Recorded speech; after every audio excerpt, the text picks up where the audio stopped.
Thank you again for joining us. We're so excited to have you here.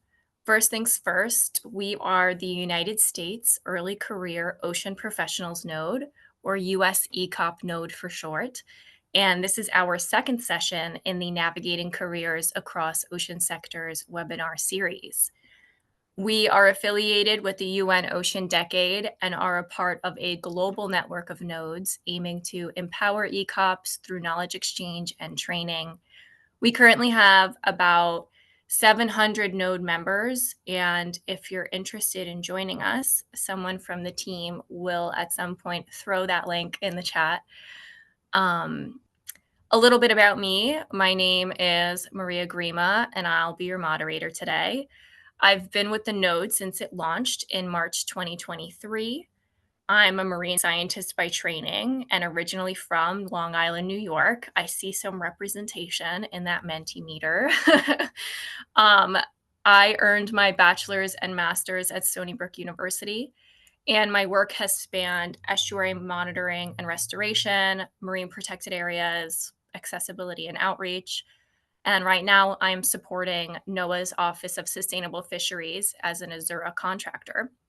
Also on Tuesday nights, if you're in the Boston area, I am a trivia host. So, you're looking for activities, shoot me a message on Slack.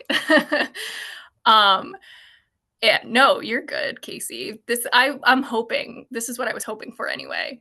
Um, I'm really excited to be here today, and I can't wait to explore some ocean career paths in the Northeast together.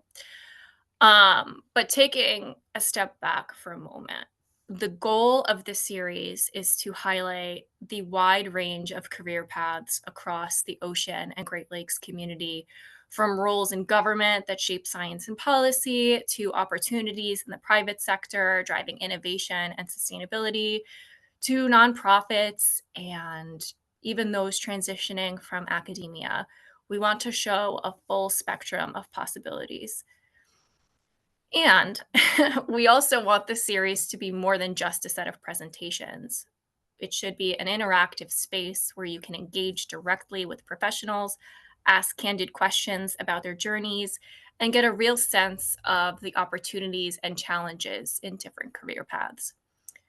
We want this to serve you whether you are just starting out or if you're thinking about a career change, and we hope you leave each session with some practical advice, new connections, and a clearer vision of how your skills and passions can make an impact on the ocean, and today specifically on the Northeast community. So I see that we have a lot of folks interested in a variety of things. Looks like we're tied for academia, nonprofit, private sector. We have some folks still exploring. I don't blame anyone for the government being zero right now. Many of us are in shutdown mode. Oh, we have a taker. We have a taker. Um, nice. Looks like nonprofit is leading. Good thing we have some representation from that today.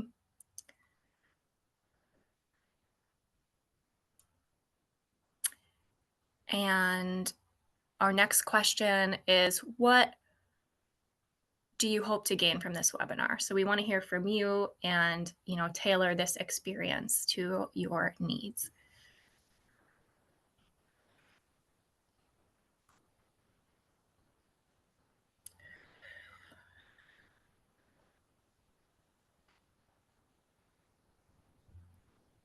Interesting career stories. Well, we certainly have that. Options for research positions outside academia. Great. Tips for transitioning between job sectors. We definitely have that as well. Inspiration about pivoting. Great. Learning about not only science communications, but all of the other career paths. We have an excellent diversity of paths for you today. Application advice to stand out. That's an interesting one. Maybe we can circle to that in our questions section. Recent graduate, struggling in the job market. Yeah. How to navigate competitive job market. Trends in terms of demand for certain jobs. So it sounds like we should talk a little bit about folks' skills and like which ones in particular have helped them in their journey. Nice. Inspiration, growing a sense of community. I love that. That's why we're here. We're trying to community build. Awesome. Well, I am super happy to see everyone's response and participation. And I think we should transition into some of our speaker presentations. So I'm going to ask that Tiffany Maccarelli, the Associate Director of Youth Development at the New England Aquarium, take it away. Awesome. Thank you so much for having me. Really excited to be here. Um, as Maria said, my name is Tiffany Maccarelli. I use she, her pronouns, and I'm the Associate Director of Youth Development Programs at the New England Aquarium, which is a nonprofit. So very fitting with some of the input you just had. So what do I do? What does that mean? So basically I lead youth development programs at the New England Aquarium. And there's a lot of different facets of that. I would say the biggest youth development program we have currently are teen internships. So those are paid internships that are open to teens in the Boston and Cambridge and surrounding areas within Massachusetts. Any teen who's 14 or older can apply for this. The 14 is the youngest end. The oldest end is a teen who it is in high school or has just graduated from high school. So like the summer after high school. And teens work in a bunch of different departments at the aquarium. They work in visitor facing roles. So maybe educating visitors or helping in customer service and guest relations. And then once they've completed an internship in a visitor facing role, they can work behind the scenes. So you'll see we have some pictures here of some of our teens, Finley and Winnie feeding our penguins. We have some other teens, Angel and Ezra, working on some of the equipment that divers use in our tanks in our dive operations department. So those internships are really focused on skill building for young adults who are in high school to be paid for experiences that build their skills so that they can then go into the professional workforce and they've had some experiences in this area. So those are our teen internships. We also have Climate Teens, which is our youth advocacy group focused on climate advocacy and kind of the intersection of justice and advocacy. So we've got some pictures of our Climate Teens at a climate strike. You'll see just under there, we've got a picture of our Climate Teens in front of the in front of the Capitol building in Washington, D.C. So we participate in a program called Sea Youth Rise Up, which unites young ocean professionals who are in high school, brings them to Washington, D.C. to attend Capitol Hill Ocean Week and learn about lobbying and meet with legislators. And then the other side of my work is also our Youth Advisory Council. So this is a fairly new program. We've got some pictures of someone from our Youth Advisory Council who's at a table at the Museum of Science. So they go out into the community, talk to people in the community about the work that we do. And then it's very inward facing as well, our Youth Advisory Council. So it's made up of current youth development program participants, recent graduates, and their main goal is to look at our youth programs and make them better. So they've been through our programs, they know what they're like, and they conduct research studies and evaluations on these programs and then make formal recommendations for improvements. So that's what I do in a nutshell at the New England Aquarium. And then I wanted to spend just a little bit of time talking about how I got there. Because my path has not been a straight path, which I think is fairly common from people I talk to. So I started out, I studied biology at Northeastern University with a focus on marine biology, took lots of classes, wanted to be a marine biologist. That was my big goal. I was going to be a scientist. I had some co-ops and internships in the biotech field, realized that wasn't for me. I wasn't made for a lab. Then I worked at an internship at the Northeastern University Marine Science Center. And I thought, this is it. I'm going to get to do science. I'm going to be in research. It's going to be exactly what I want to do when I graduate. And I got to do all those things. And it wasn't exactly what I wanted to do, I realized. A part of that internship was also working in the education side of things. So the Marine Science Center host field trips and youth from schools in the area can come in and learn marine science. And I really quickly learned that what I loved about marine biology was talking about it and teaching people about it and hosting conversations about what was going on in the ocean. So I quickly changed course. I said, I want to go into education. I want to go into teaching. Became a high school biology teacher. Did that for 4 years and realized this is not for me. I'm not meant to be in a classroom, I don't think. And so I found a position at the New England Aquarium. I worked in outreach, so I was traveling to schools to teach people about the ocean. But I was based at the New England Aquarium. So it was kind of uniting this marine biology passion I'd always had with teaching. So I kind of had two sides of the coin, and I was really lucky and got to enjoy that. Kind of flip flop back a little bit, realized I wanted to be with students more often than I was. Tried middle school teaching to see if that would work. Only did that for a year and really quickly realized no, classroom is not for me. So just wanted to highlight how sometimes you try something, it doesn't work, you try it again. And sometimes it will work that time and other times it won't. And so that's okay. Like there isn't a straight path forward in any regard. Ended up finding myself back at the New England Aquarium, worked with teachers, teaching teachers and helping them with professional development, and then found my home in youth development, so working with teens. And I found that uniting youth development and marine science and ocean conservation is really my sweet spot. That's exactly where I wanted to be. So that's a little bit about me. I'm excited to continue the conversation as this webinar goes on. And thank you all for having me. Excited to be here. Thank you so much for that, Tiffany. I really love the like squiggly arrow that you have going on. I feel like as time goes on, like many of our career paths end up like this and takes us to the most unexpected of places. Um, all right, next up, we have Brian Ehlers. Brian is a seafood specialist who works at SCS Global Services, and I will leave the rest of his introduction to him. Thank you. Thank you, Maria. And thanks to ECOP for hosting the webinar. Thanks, Maria, for taking on moderating. And thanks, Tiffany, for your presentation. I've been visiting New England Aquarium since maybe like 1990-ish. And just love that place and really appreciate everything you've been doing to engage youth. My name is Brian Ehlers, and I am a seafood sustainability specialist. I have an interdisciplinary background in marine resource management and seafood sustainability. During my career journey over the last decade, I've worked in research and auditing and stakeholder engagement within academia, within NGOs, nonprofits, and also the private sector to understand the tools and challenges and resources required to get more responsible, sustainable seafood from fishing boat or the aquaculture farm all the way to the end consumer. I worked for SCS Global Services, and it's been a big part of my journey in recent years.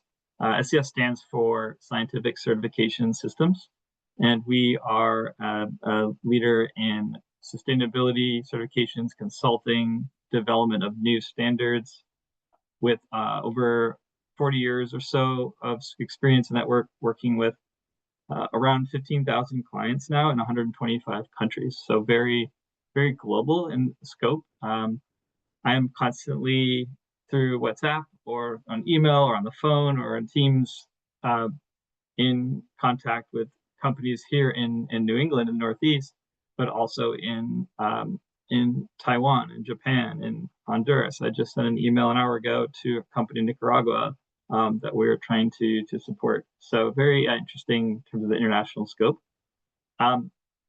And we've been working with companies here in Maine, where I'm based, and in New England, and globally for about 25 years now in the seafood industry. So prior to SCS Global Services, my journey started at Oregon State University, I would say more formally, in terms of seafood sustainability, marine resource management.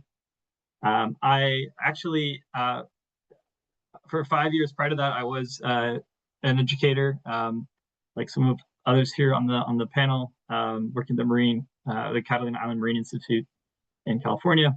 Loved that time of my life, and also, like Tiffany, I've had a bit of a roundabout way of figuring out my interests and my strengths and what I wanted to do in my career. Still figuring that out now. Um, and um, yeah, Oregon State University was a really a pivotal moment and opportunity for me. During that time, I developed technical skills in terms of research and analysis and critical thinking around our oceans and marine resources, including seafood. I was trained as a social scientist, so learning how to develop things like questionnaires and semi-structured interviews and focus groups, and like the research process for a social scientist or an economist, was really helpful. And during that time too, I learned really the critical importance of successful examples of what many might call the carrot and the stick in terms of approaches to making change through policy, and which can advance conservation and management of our ocean's resources, and also protecting and supporting people's livelihoods and nutrition and coastal communities.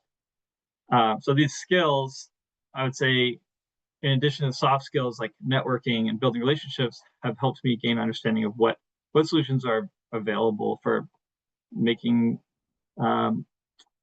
social and environmental outcomes happen. Next slide.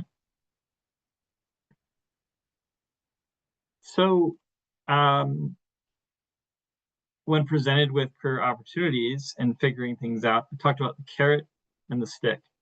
For me, for a variety of reasons, I increasingly found myself drawn to the carrot, to voluntary or maybe market-based solutions capable of driving lasting changes below and above the water with our oceans.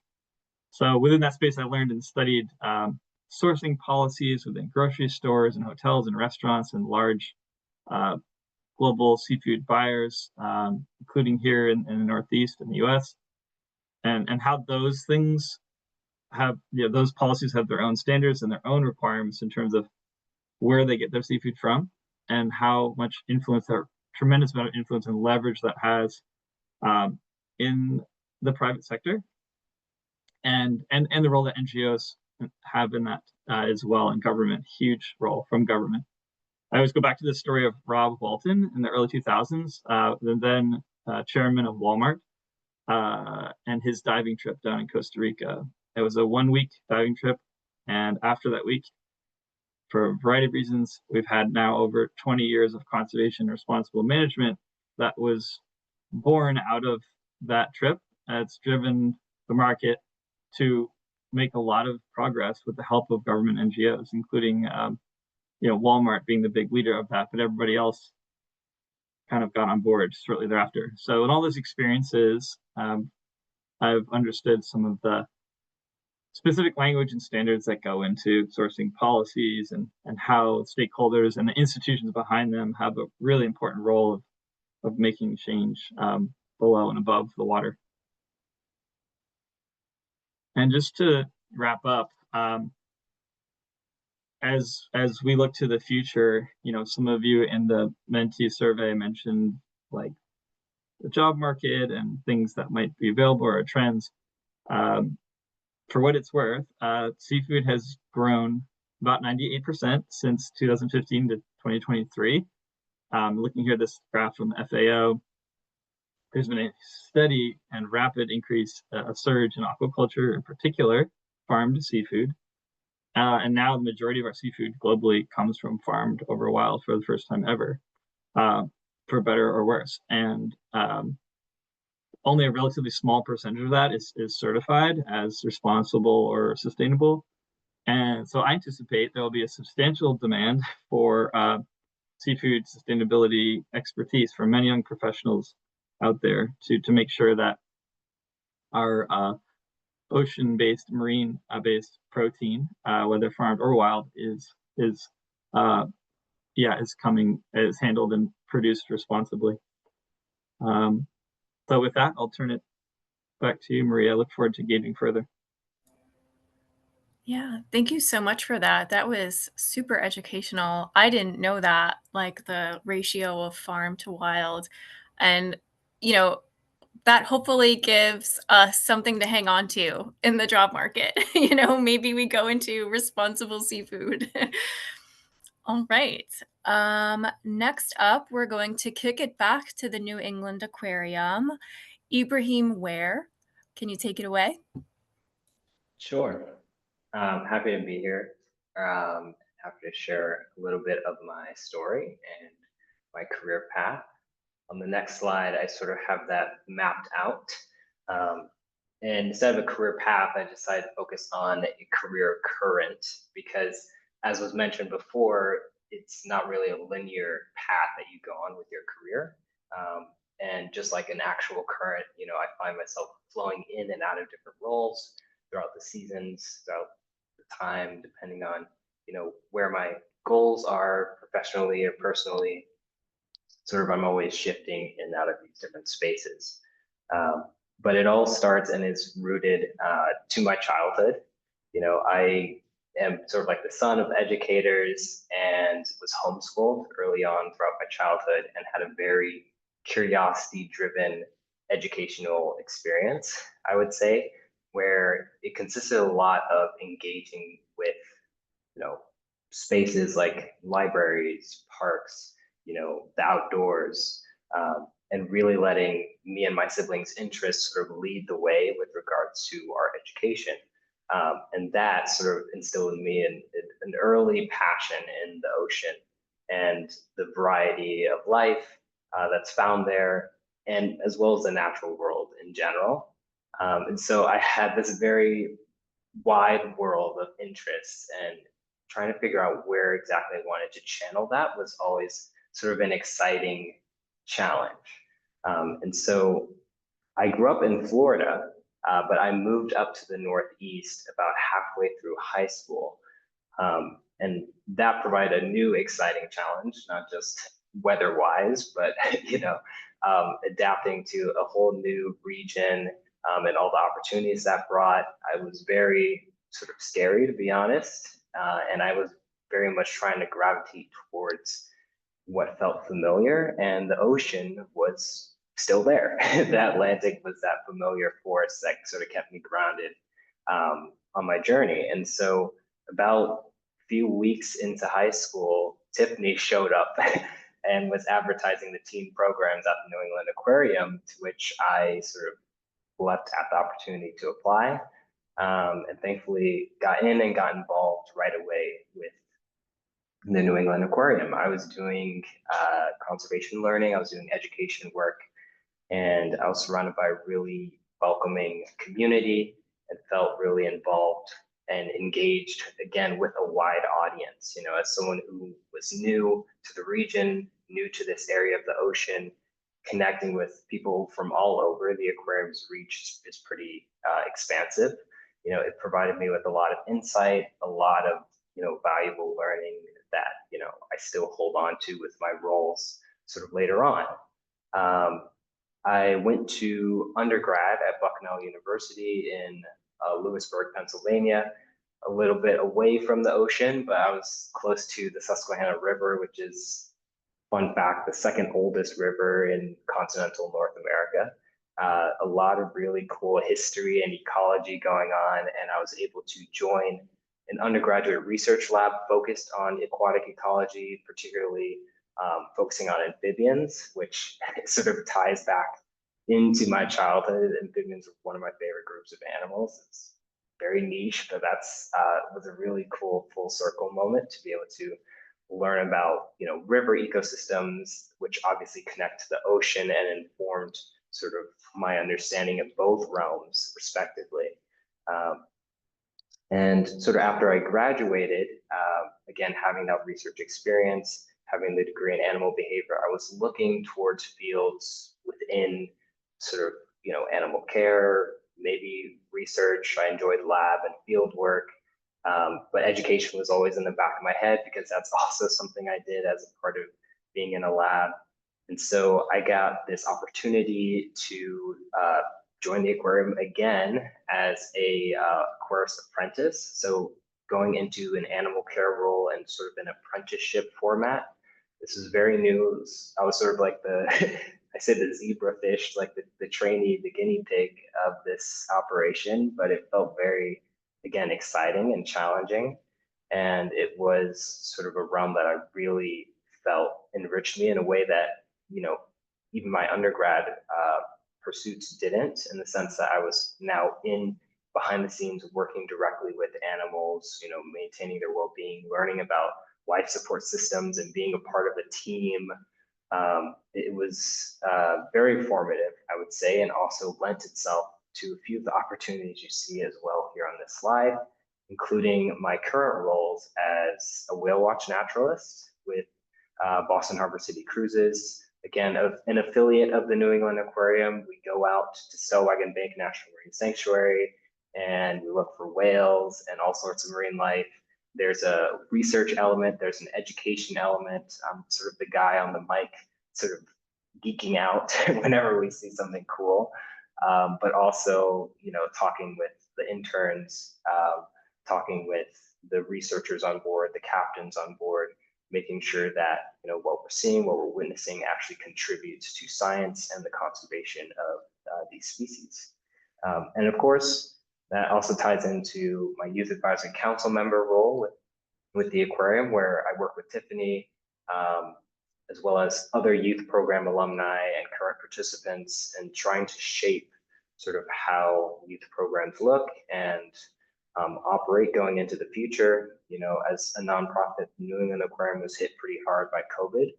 And so we're sort of in an effort of rebuilding and reimagining different programs and opportunities for outreach with the greater Boston community, which ties in again to what's that bubble that's on the top, grad student. I sort of started my first year of my master's degree, which is focusing on museum education, specifically this idea of communal outreach and effort and connection is sort of encompassed in the museum space within my mind. They're not just places of collections, but they're places of sort of collaborations and connections. So I sort of envision myself being within that space, whatever role that looks like. It's another exciting, aspect for that, but education, sort of working with animals, working with the natural world, it seems very hopeful and exciting, but also very challenging given the changing times and whatnot. So, Yeah, absolutely. Thank you so much for that. I loved your theme of the ocean as this like unifying force and just bodies of water in general as like a sense of comfort and curiosity. Also, I went to a conference a couple of years ago and there was a session on how to make beautiful slides. And I think you could have given that session. This is a gorgeous slide. Um, all right. Last but not least, we have Eric Grubel of Marine Technical Services at the University of Rhode Island. Eric? Yeah, hello everybody. My PowerPoint skills aren't really up to par with everybody else on this presentation, but I'll try my best here. So my name's Eric Grubel. I am the manager of Marine Scientific Services at the University of Rhode Island. And I'm here today. I'm representing the U.S. academic research fleet. And what that is, these are government-owned vessels that are operated by educational institutions. As of today, there are 17 research vessels. That'll be 16 by the end of the year because my own vessel is being decommissioned because we are receiving one of those brand new ones that you see on the middle picture over there. So we're expecting the Narragansett Dawn in late 2026. The ARF also operates some deep submergence assets, which you've probably heard of. The Alvin, which is the only manned submersible operating right now, the Jason ROV and the Sentry AUV. There's also a significant amount of shore support, and that is scientific expertise. We call them centers of excellence, equipment pools to do scientific work at sea. More and more lately, we have IT support. And so most of these my slide's a little off there, but so most of these vessels are owned by the National Science Foundation or the U.S. Navy, but they're operated by various educational institutions in the Northeast. In the Northeast here, you have URI, you have Woods Hole, University of Delaware. I saw a couple of you are from Stony Brook. They also have a research vessel. So next slide.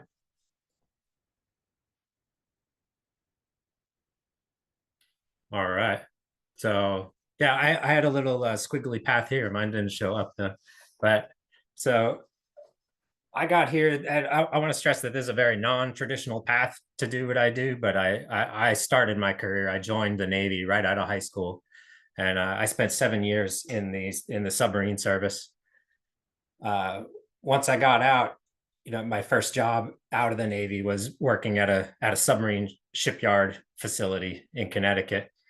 And from there is that's when I kind of decided that I was going to go back to school, get a degree. I finished an associate's 6 years after high school. So if any of you on here are adult learners, that is definitely me. I have pieced together an education over my life and over my career. So I spent 5 years as an acoustics engineer for the Navy, as a civilian, not an active duty person. I finished my bachelor's in electrical engineering, and that's when I decided to do a career transition. I find I'm a pacifist by nature, and I didn't want to spend my life making and supporting weapons. So that's when I made a big career shift. I joined the University of Rhode Island. I spent 6 years there as a marine technician, going to sea, doing and supporting scientific research. Later on, I finished my master's about 6 years ago in 2018. I got a master's in ocean engineering, and I am now the technical manager. So I actually am responsible for operating a research vessel. So next slide. All right, so how does one get into this field if you're interested? So required is some kind of 4-year degree. I put science or engineering, but that is not required. I'd say enthusiasm goes further than what your degree, whatever your degree is in, and a strong desire to travel and be at sea. On the low end, 80 days, on the high end, 200. Several people I know are just at sea all the time, 300 something days a year. Not required, but they enjoy doing it. I mean, you get paid to go to sea. So strong interpersonal skills. You have to be the camp counselor all the time. So, you're always switched on. You are, you have to be able to solve problems and talk to different, very diverse groups of people, whether it be professional mariners on foreign ships, on American ships, scientists, high-ranking military officials. Sometimes we do a lot of work for the Navy and NOAA, and you also just have to be willing to learn. Nobody comes into this field knowing everything they need to know to do the job well. So we like to say that marine technicians are grown. They're not trained, they're grown. Some desirable qualifications would be having some kind of sea time, whether that's on a boat, a fishing boat, a research vessel, a Navy ship, and some kind of technical skill, whether it's IT or electronics or marine science. Probably the best way to get information or sign up. There are several early career and internship programs. The big one is the MATE program, which I put their kind of logo there. Not a great logo, but so once a year they accept, I think it's 20 to 25, recent graduates to actually go to sea on a research platform and sort of learn the trade. And our job board at unols.org. And that's it for me. Looking forward to hearing some questions.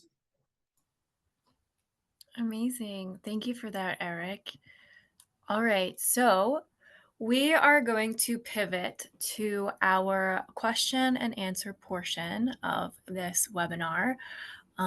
Thank you again for sharing a little bit about yourselves and your journeys. So for the audience, please start populating the chat with any questions that you might have. In the meantime, we're going to ask some prepped questions. And, once we are through some of those, if you want to, ask your question, you can just raise your hand and we will call on you if that works better for you. But first, I want to know, what are each of your favorite parts of your day-to-day work?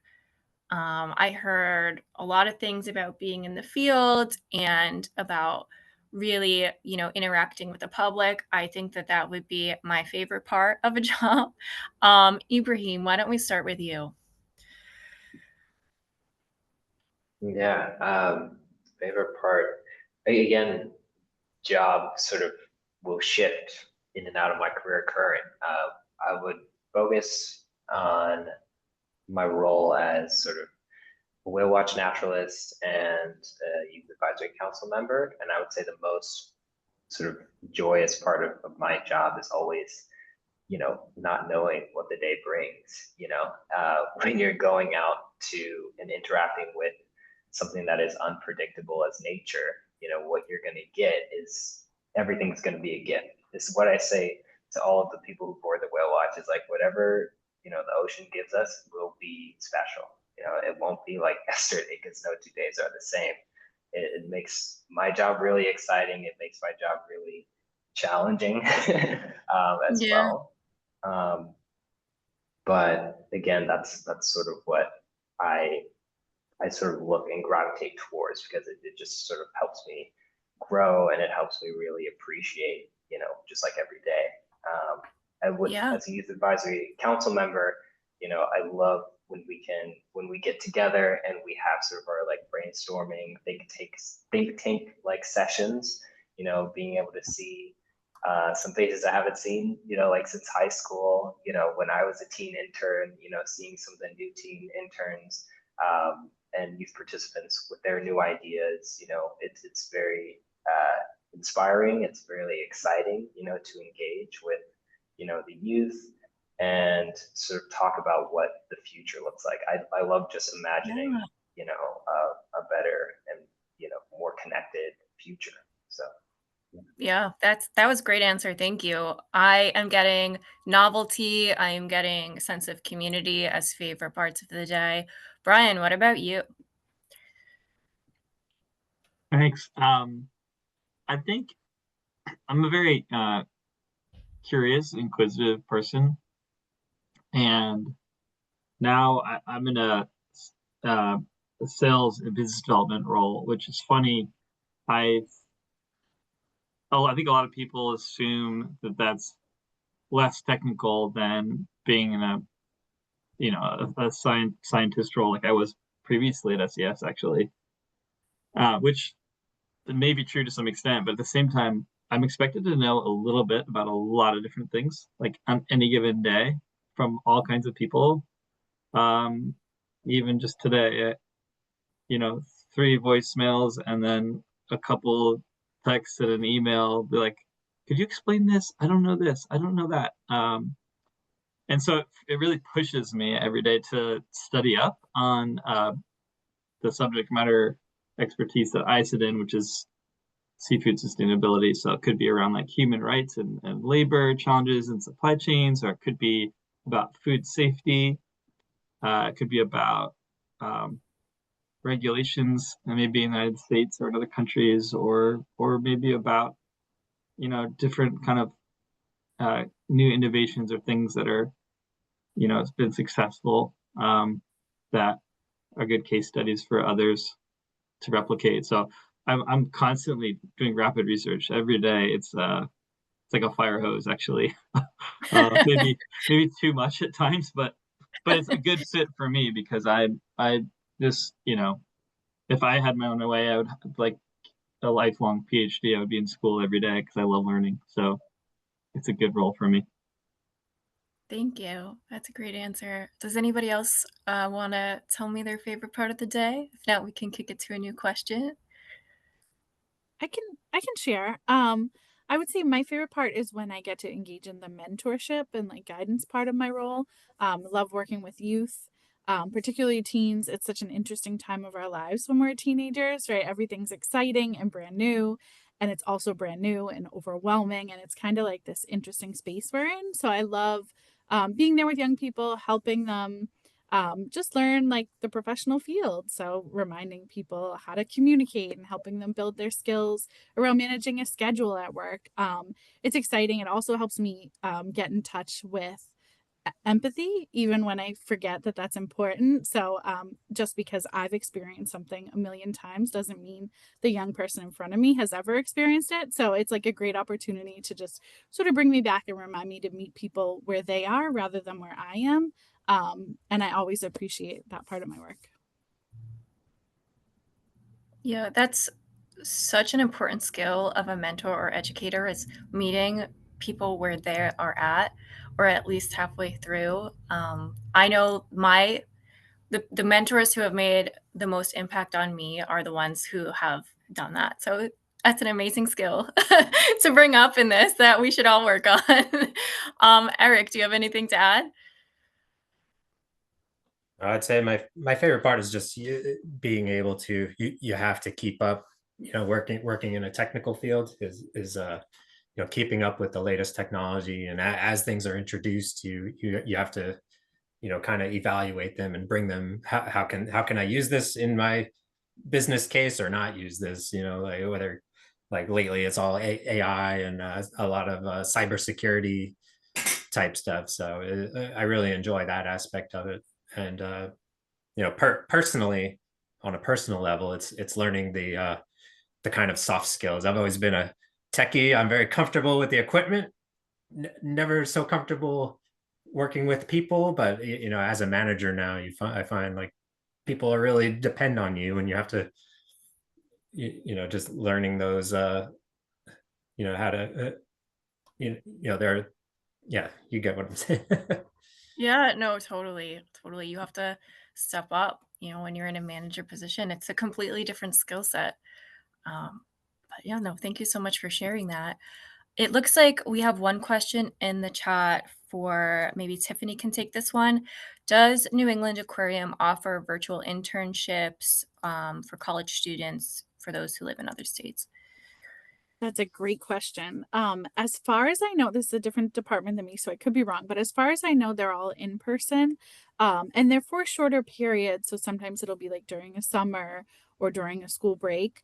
So that if we often have interns who live or go to school very far away from Boston, but they happen to be in an area for a certain amount of time and they can participate. So as far as I know, they're in person. But if you connect with me, I can get you an exact answer. Thank you. And thank you for asking that. That's the point of this. We want everyone to be connected and supported. Um, Moving to another question. So, looking back, what's one decision or turning point that really shaped your career? And let's start with Eric on this one, since he was saying that his path was a little bit squiggly as well. Yeah, Tiffany, I had very similar slides there where I think we both followed very non-traditional paths. And I'd say the biggest transition for me was having a family and having children, and also having a career where I'm gone over 100 days a year, and that's been a challenge. And I found a very supportive partner who appreciates what I do. You're making a difference in the world, and she sees that that's important to me, and it's an but so being a good father, and also being a good steward of our environment. Thank you. That actually touches on another question that we had, which was how do you balance like a demanding field or travel schedule with your personal life? So thank you for touching on that. Tiffany, do you want to touch on a decision or turning point that really shaped your career or work-life balance? Yeah, for sure. I would say the biggest shift I made was from teaching to then going into what I do now at the aquarium. And that honestly came from a moment of like human mortality. I had lost my father and realized I wasn't happy what I was doing. Thought about like time and how I want to spend my time. And really realized that I had this dream that I always wanted to be in the working with the oceans in the marine science field, but from this education side. And so that really propelled me forward. But I think the most important thing that I had to recognize at that point was that there isn't a wrong choice. I was always so worried about making the wrong choice or, picking the wrong job. And then what if I lose that job and then I don't have it? And so I was always so concerned with what's right. And I think in that moment, I realized that nothing's right or wrong. It's just what you choose and what you do. And if you start something and it doesn't work out, you just find the next thing. And it's like one thing, check that off the list, don't want to go there again. So just sort of recognizing that each piece is its own part of the path. And there was no wrong decision. It took the pressure off and then made me be able to really recognize what was important to me and what I wanted to do. Thank you for that. Yeah. That is a really like special point that you've made. I feel like so many of us have this immense pressure to find the perfect job or the perfect role. And, that's really not often how it works. It's this like current, this really wobbly journey. And you learn skills along the way that help you. So what you're doing is never really a waste of your time. And it is never wrong. Like you said, we can transfer knowledge and apply it to anything that we want to do. So thank you for that. Um, so it looks like we have another question from Allie. In reference to the squiggly career paths, what was the most difficult part of transitioning to a new role?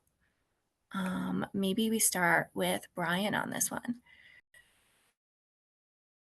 Um, that's a great question. I think that um,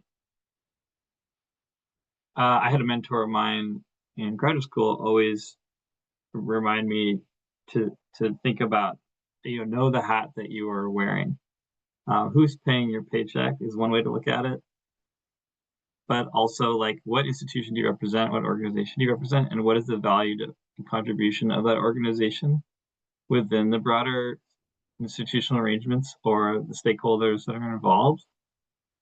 And so um, aligning that, aligning your skills and your strength that you know, even at age 20 or age 30 or age 40, like you might know some things in your core, like, okay, I'm pretty good at this one particular thing, or I've maybe not mastered it, but I have good instincts. I have a solid foundation in that particular skill.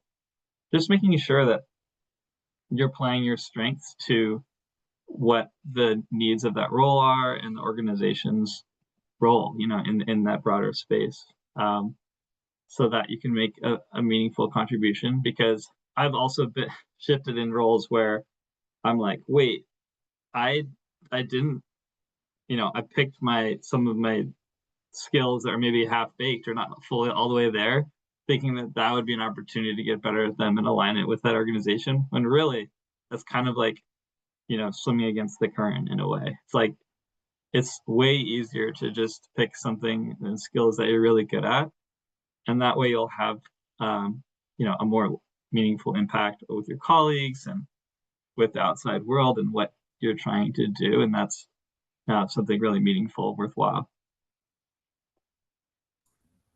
Thank you, Brian. That is very similar to kind of a question that we have prepared. What skills, hard or soft, have helped you most on your career current or your career journey? Maybe Ibrahim, we can start with you. Give us a couple quick skills, and then we can move on to Eric. Yeah. Sure. That's a great question, which is sort of one of the skills I was going to talk about. So asking good questions is for me has been very, very formative and very helpful. And I often, ask myself, what is a good question? And it really is anything you want to know, you know, um, being able to, sort of tying into the previous question where if you find yourself in a new role, usually you are surrounded by people with expertise or insight, you know, even though you do not possess that yourself, you can still, you know, ask the right questions, engage with them, be curious, you know, be courageous because it does take courage to ask questions sometimes. I know when I was sort of in my apprenticeship role, entering the field of animal care work, you know, I've never really taken care of fish, you know, before, and now I'm sort of like in this position where you have hundreds of species depending on you, you know, to take care of them.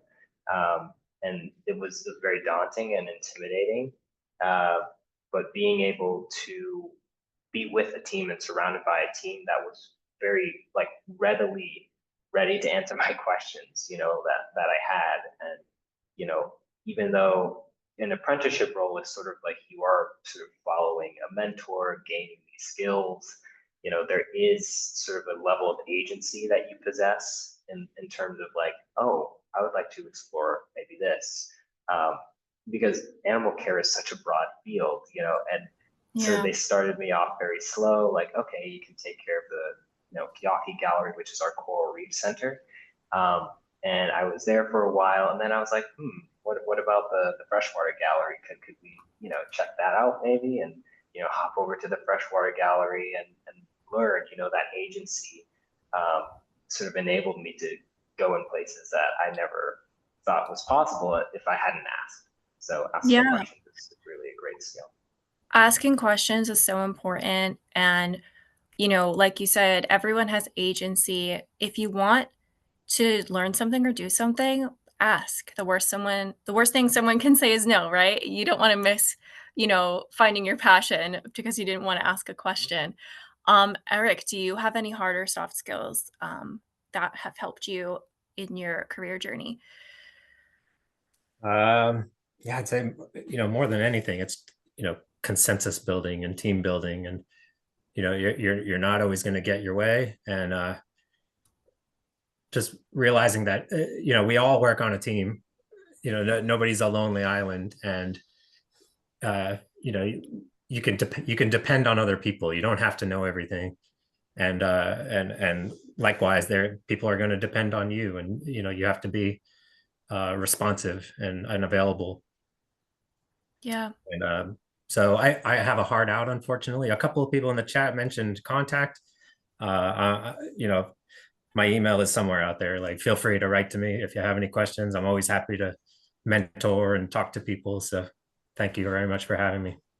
Yeah, thank you so much for being here. And that's actually a great transition. You know, it doesn't look like we're going to get to everybody's questions today, but I want to encourage everyone to reach out on LinkedIn. We have a QR code for our communication channels there. We can keep this conversation going, keep the momentum.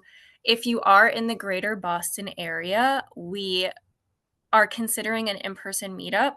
So feel free to sort of reach me through the Slack channels if that's something that you're interested in. Maybe we can all get lunch, or maybe we can go to the aquarium together and visit Tiffany and Ibrahim. I would like to close with one question, and you know, just take 20 seconds to answer. If you could give your younger self one piece of advice, what would it be? And maybe we can start with Eric before he has to hop off, unless he already had to hop off. You know what? I think he might have already had to dip, which is a-okay. Brian, can we start with you? Sure. There's so many things, but one phrase that is, well, I'll say two things. One, don't let perfection be the enemy of good. It's always a good thing to I think for people to remind themselves, because sometimes just being able to complete something that's solid and meaningful is excellent. You know, it doesn't have to be absolutely perfect. And then the other thing is count the votes. To Eric's point, count the votes. Like when you're in a team or you're with an organization, people don't like surprises. So You might be ambitious or really innovative, have even the right ideas, but just make sure you get others on board and do that consensus building whenever you can, because people really appreciate that. Thank you. Ibrahim, you want to give us like a quick piece of advice for your younger self? Yeah, I would, in short, be just hold on to your wonder, hold on to your principles, your hopes, your faith, all of the above has sort of helped me stay grounded amidst, a changing, sometimes very daunting future. So back then, the future was just as daunting as it is now. So, just hold on to those things that keep you grounded. Yeah, that's really great advice. Don't let the world crush you. Don't let the world crush your spirit. And if you find yourself in a position where it sort of has started to, my tip for that is finding your people, finding community. We're here as the ECOP node. We would love to support you in any way we can. Tiffany, do you want to close us out with a piece of advice for your younger self? Sure, yeah. I think I would say to stay open. So stay open to new experiences, to learning new things, stay open to making mistakes because that's how you learn. And always stay open to feedback, kind of separating yourself as a human from what you do professionally so that you are open to feedback and learning when you need to grow and how you can grow. I think that would be the most important thing for me, staying open. Yeah, well, thank you so much. It was such a pleasure moderating for all of you today. You're amazing people. I can tell just from this 1 hour session. And I look forward to sort of like building this momentum with everybody here. Our ECOPs, thank you for joining us. You are going to get a survey when you close the meeting. If you could just fill that out, that really helps us gauge, what you like, what we didn't like, and shape the future webinars that we're having. But yeah, no, thank you again. This has been absolutely wonderful. And I hope that you have an amazing rest of your day. Thank you. Thanks, everyone. Thank you, Thank you, everyone. everyone. Bye. Take care.